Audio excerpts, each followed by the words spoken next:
गैर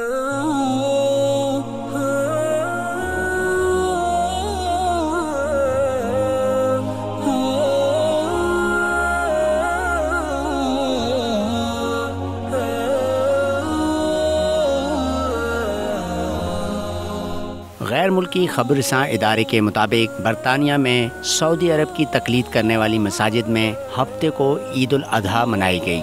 बरतानिया में मौसम खुशगवार होने के सबब खुले मैदानों में नमाज ईद के इज्तिमात मुनाकिद हुए।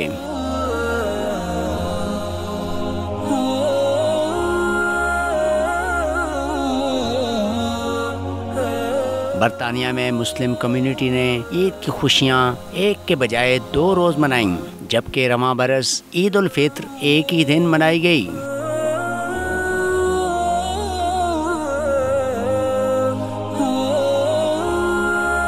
ख्याल रहे कि सऊदी अरब, मुत्तहिदा अरब अमारात समेत खलीजी ममालिक में हफ्ते के रोज़ ईद उल अजहा मनाई गई, जबकि पाकिस्तान में इतवार के रोज़ ईद उल अजहा के इज्तिमात मुनाकिद हुए।